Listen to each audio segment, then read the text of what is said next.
Hi guys, welcome to our channel mister సిసింద్రి.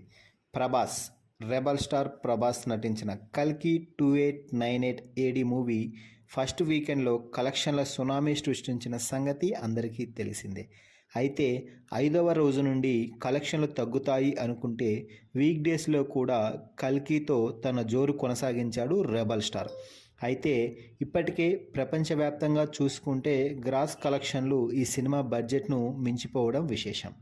ఇక కల్కి మొదటి వారం ముగిసే సమయానికి సరికొత్త రికార్డ్స్ను సెట్ చేసి పెట్టేసింది. ఇక కల్కి 2898 ఏడి మూవీ మొదటి వారం పూర్తి అయ్యే సమయానికి ప్రపంచవ్యాప్తంగా దాదాపుగా 780 కోట్ల గ్రాస్ని కలెక్షన్స్ రూపంలో దాటిపోయింది. ప్రభాస్, దీపికా పదుకొనే, అమితాబ్ బచ్చన్, కమల్ హాసన్ వంటి మహా నటులు నటించిన ఈ మూవీ జూన్ 27న రిలీజ్ కాగా తొలి రోజే ఏకంగా 191.5 కోట్లు వసూలు చేసింది. సోమవారం నుంచి కలెక్షన్లు తగ్గుతాయి అని భావించినప్పటికీ మరింత పెరగడం విశేషం. దీంతో మొదటి వారంలో ఇండియాలోనే 400 కోట్లు దాటడం విశేషం. ఇది ఒక రికార్డుగా చెప్పవచ్చు. ఒక్క తెలుగులోనే ఫస్ట్ వీక్ పూర్తయ్యే సమయానికి సుమారుగా 250 కోట్ల వరకు రాబట్టడం మరో ట్రెండ్ సెట్ చేసింది అని చెప్పవచ్చు. కల్కి 2898 ఏడి మూవీపై ఉన్న హైప్తో తొలి రోజే ఇండియాలో సుమారుగా 100 కోట్ల కలెక్షన్స్తో ఈ సినిమా ప్రకంపనలు సృష్టించింది. ఈ సినిమా వారం రోజుల్లోనే ప్రపంచవ్యాప్తంగా 780 కోట్ల గ్రాస్ కలెక్షన్స్ను సొంతం చేసుకోవడం మరో రికార్డ్ అని చెప్పవచ్చు.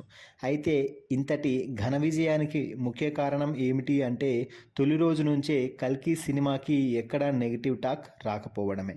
సాధారణ ప్రేక్షకుల నుంచి సెలబ్రిటీల వరకు అందరూ పాజిటివ్ రివ్యూలే ఇవ్వడం కూడా కల్కికి బాగా కలిసి వచ్చింది. తెలుగులోనే కాదు, హిందీ బెల్ట్లోనూ ఈ సినిమా మంచి వసూలను రాబడుతుంది.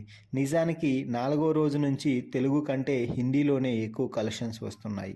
ముఖ్యంగా హిందూ పురాణాలకు సైన్స్ ఫిక్షన్ను జోడించి తీసిన ఈ సినిమాను ప్రేక్షకులు బాగా ఆదరిస్తున్నారు. ఒక సరికొత్త కాన్సెప్ట్తో యాక్షన్ గ్రాఫిక్స్లోని ఇండియన్ సినిమాని మరో లెవెల్కి తీసుకెళ్ళింది మూవీ అంటూ కల్కి డైరెక్టర్ అయినటువంటి నాగ్ అశ్విన్పై సినీ ఇండస్ట్రీ మొత్తం ప్రశంసలు కురిపిస్తున్నారు. అలాగే ఈ సినిమాతో ప్రభాస్ మరో మెట్టు ఎక్కాడు అంటూ ప్రభాస్ అభిమానులు తెగ సంబరపడిపోతున్నారు. కల్కి ఫస్ట్ వీక్స్ కలెక్షన్ ర్యాంపేజ్పై మీ అభిప్రాయాన్ని కామెంట్స్ రూపంలో తెలపండి.